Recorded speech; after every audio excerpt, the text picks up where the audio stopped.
Bonsoir, bonsoir. Toujours dans la thématique de nos enseignements. Et ce soir, le titre de l'enseignement de ce soir est intitulé « La vie et la mort ». Nous devons savoir une chose. La question de la vie et de mort se décide de notre vivant. Parce que si nous ne prenons pas la bonne décision, lorsque nous mourrons physiquement, notre sort est scellé. Il est écrit dans le livre de Proverbes 18, verset 21, « La mort et la vie est au pouvoir de la langue.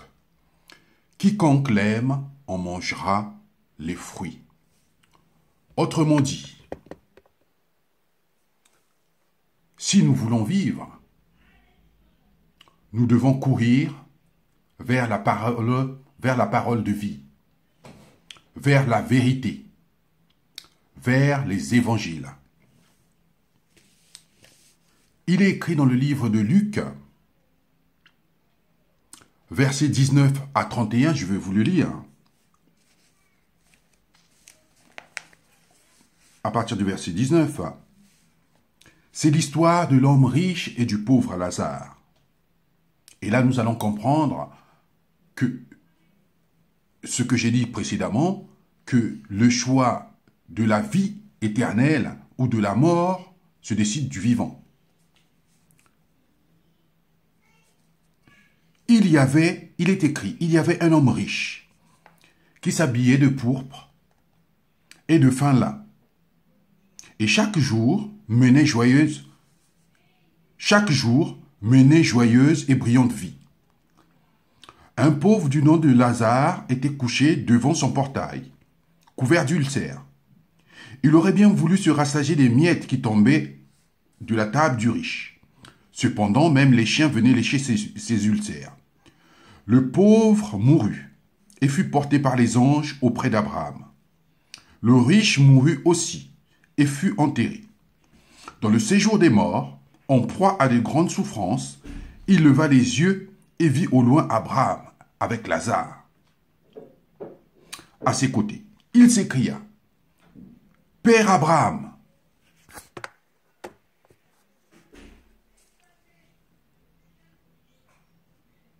aie pitié de moi et envoie Lazare pour qu'il me trempe le bout de ses doigts dans l'eau afin de me rafraîchir la langue, car je souffre cruellement dans cette flamme. » Abraham répondit, « Mon enfant, souviens-toi que tu as reçu tes biens pendant ta vie, et que Lazare a connu des maux pendant la sienne. Maintenant, il est consolé ici et toi tu souffres. De plus, il y a un grand abîme entre nous et vous, afin que ceux qui voudraient passer ici vers vous, ou de chez nous vers nous, ne puissent le faire. » Le riche dit, « Je te prie alors, Père, d'envoyer Lazare chez mon père, car j'ai 5 frères. C'est pour qu'ils les avertissent, afin qu'ils n'aboutissent pas eux aussi dans ce lieu de souffrance. » Abraham lui répondit, « Ils ont Moïse et les prophètes. Qu'ils les écoutent. » Le riche dit, « Non, Père Abraham, mais si quelqu'un vient de chez les morts vers eux, ils changeront d'attitude. » Abraham lui dit, « Alors, s'ils n'écoutent pas Moïse et les prophètes, ils ne se laisseront pas persuader, même si quelqu'un ressuscite. »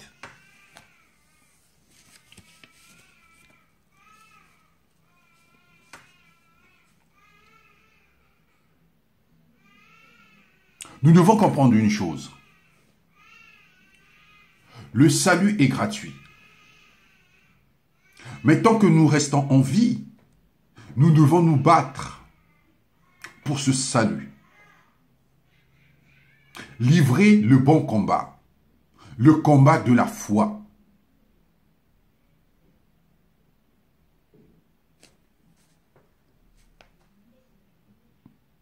Il est écrit dans les Écritures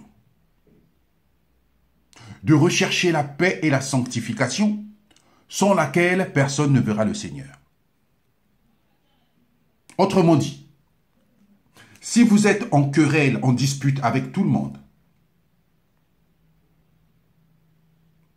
si vous passez votre temps à outrager les gens,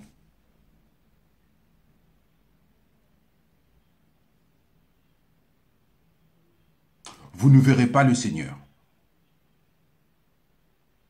Si vous ne vous mettez pas à part pour le Seigneur, parce que la sanctification signifie se mettre à part. Nous nous sanctifions en lisant les Écritures. Nous nous sanctifions en jeûnant. Nous nous sanctifions en priant.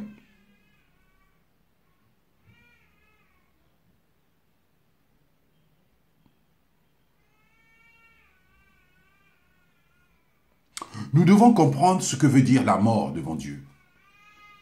La mort n'est pas le phénomène physique que nous annoncent les médecins. Devant Dieu, la mort est une séparation d'avec lui. La mort est le synonyme, vient du péché. Car à l'origine, Dieu avait créé l'homme pour qu'il vive éternellement. À cause du péché de Adam, la désobéissance de Adam, la mort est rentrée dans le monde. Nous avons été séparés de Dieu. Nous avons perdu la qualité de Dieu, la qualité de vie de Dieu.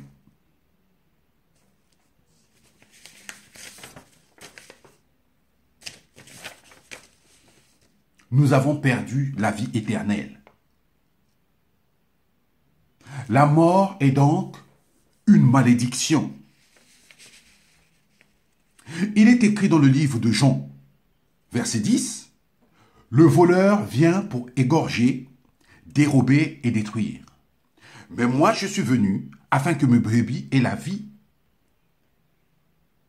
mais la vie en abondance. » Ce qui signifie la Zoa, une vie hors du temps.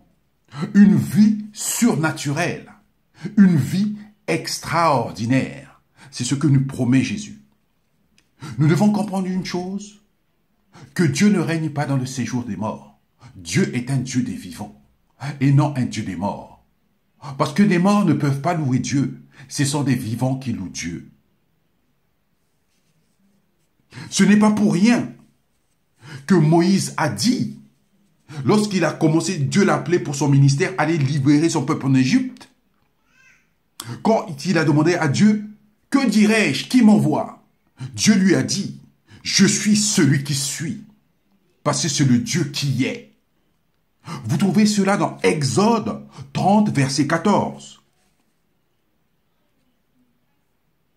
Il est écrit dans le livre de Luc 20, verset 38. Or, Dieu n'est pas un Dieu des morts, mais un Dieu des vivants.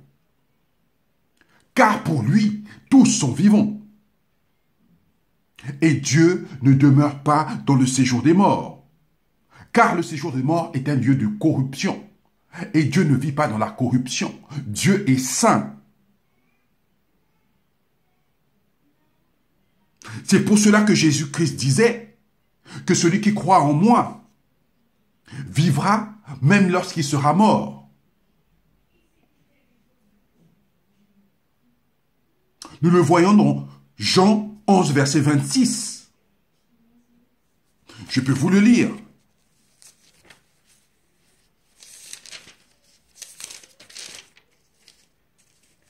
Il est écrit dans Jean 11, verset 26. Et toute personne qui vit et croit en moi ne mourra jamais. Crois-tu cela?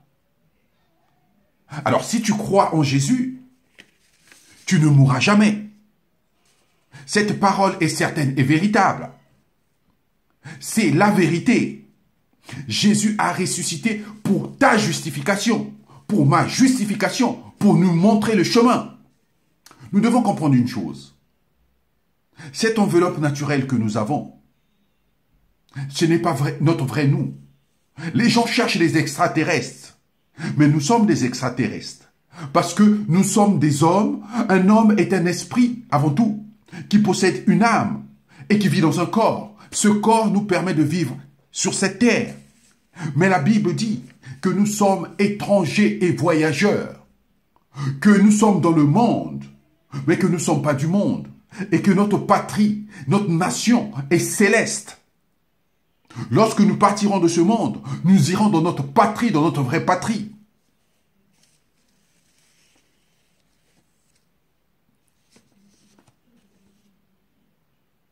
Et Jésus-Christ est le premier-né d'entre les morts. Parce que la mort ne pouvait pas le retenir. La mort est une conséquence du péché.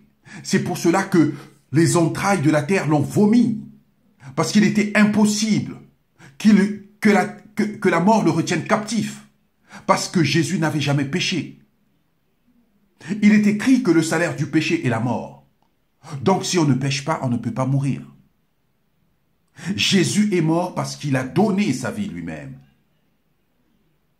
Il avait le pouvoir de la donner et de la reprendre. C'était pour notre justification. C'était pour notre foi. C'était pour notre salut, pour nous montrer le chemin. Jésus a dit, je suis le chemin, la vérité et la vie, et nul ne vient au Père que par moi. Il est écrit dans le livre de Jean 1, au verset 1 à 4.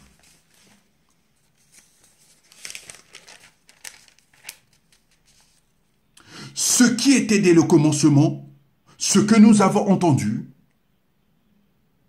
ce que nous avons vu de nos yeux, ce que nous avons contemplé et que nos mains ont touché, concernant la parole de la vie, nous l'annonçons.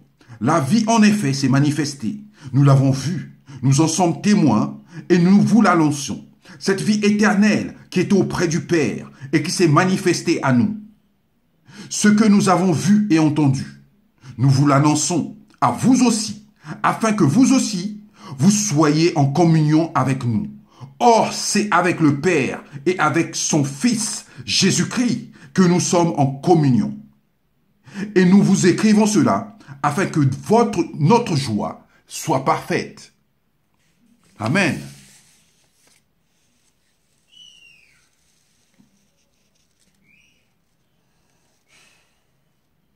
Et la vie éternelle, c'est quoi? La vie éternelle, c'est croire en celui que tu as envoyé, Jésus-Christ. Il est écrit dans le livre de Deutéronome, au chapitre 30, verset 19. Je prends aujourd'hui à témoin les cieux et la terre contre vous, que j'ai mis devant toi la vie et la mort, la bénédiction et la malédiction. Choisis donc la vie, afin que tu vives, toi et ta postérité. Tu veux sauver ta famille? Crois au Seigneur Jésus. Car il est écrit dans le livre des Actes des Apôtres, au chapitre 16, verset 31. Paul et Silas dirent, crois au Seigneur Jésus, et tu seras sauvé, toi et ta maison. Nous devons comprendre une chose. Dans le Nouveau Testament, il y a eu plusieurs résurrections. Cependant, on ne peut pas tous les citer. Car il y aurait tellement de pages que la terre ne pourrait contenir ce livre. Cependant, il y en a eu 3 qui ont été cités dans les évangiles, particulièrement. Il y a la résurrection de la fille de Jairus, dans Matthieu 5, versets 22 à 42. On va le lire.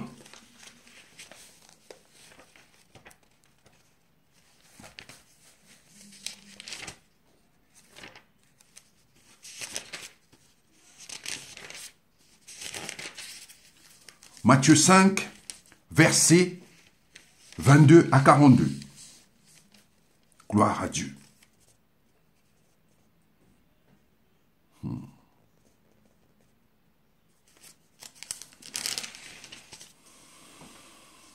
Mais moi, je vous le dis, tout homme qui se met sans raison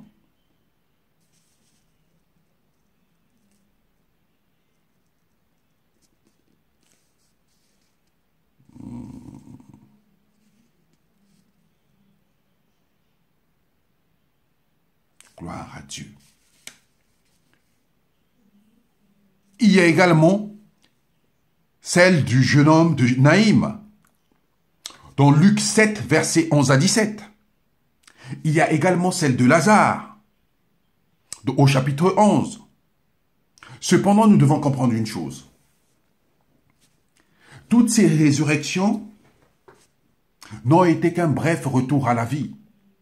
En fait, ces personnes n'ont eu qu'un sursis. Mais plus tard, nous apprenons que ces personnes sont décédées. C'était juste un bref retour à la vie. Jésus voulait nous montrer quoi par là? Qu'il était le prince de la vie. Que tout pouvoir lui avait été donné au ciel et sur la terre. Qu'il avait le pouvoir de ramener les gens à la vie.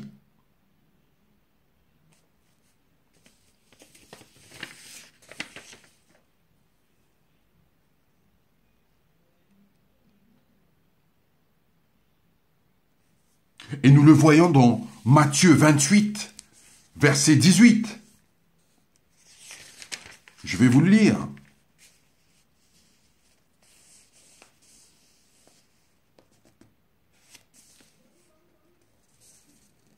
Il est écrit dans Matthieu 28, verset 18. Jésus s'approcha et leur dit, « Tout pouvoir m'a été donné dans le ciel et sur la terre. Tout pouvoir m'a été donné dans le ciel et sur la terre. » Nous comprenons par là que Jésus avait reçu toute autorité de Dieu pour amener les gens à la vie.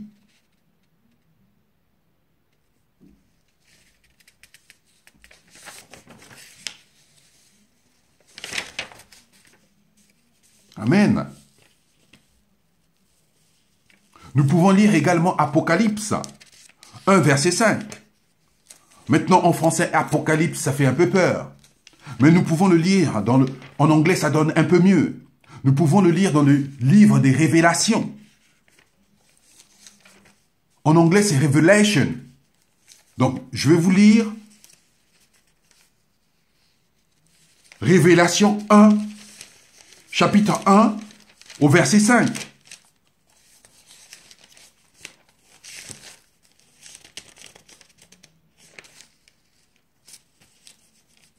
Gloire à Dieu.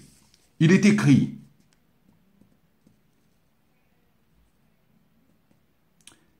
« Et de la part de Jésus-Christ, le témoin fidèle, le premier-né d'entre les morts et le chef des rois de la terre, à celui qui nous aime, qui nous a lavés de nos péchés par son sang. »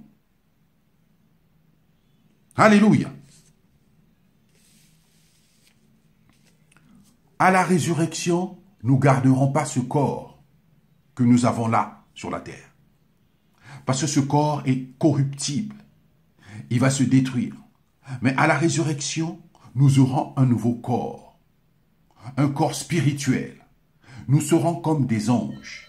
Et à la résurrection, on ne prendra ni femme ni homme. On sera comme des anges.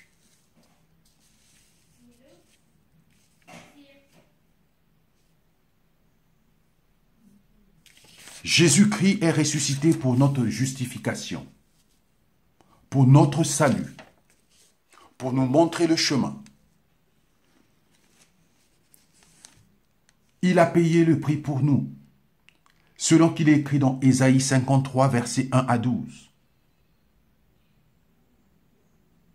Le châtiment qui lui donne la paix est tombé sur lui. Et par ses meurtrissures, nous avons été guéris. Qu'il a été blessé pour nous, frappé pour nous, pour notre justification. Car personne d'autre pouvait nous racheter. Il fallait que ce soit un agneau parfait. Et Jésus est cet agneau qui est venu réconcilier Dieu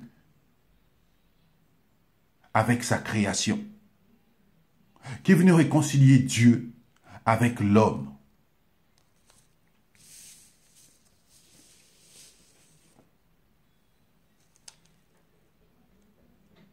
Le corps est semé.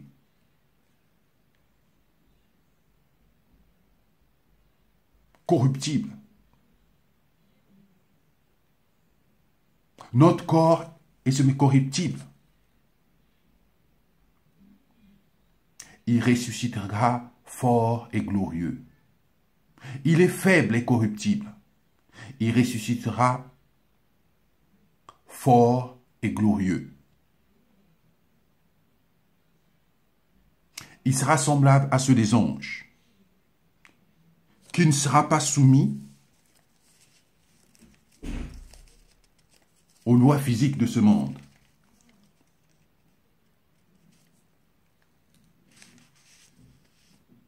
Ainsi s'achève notre enseignement. Le premier pas pour cela, c'est croire en Jésus.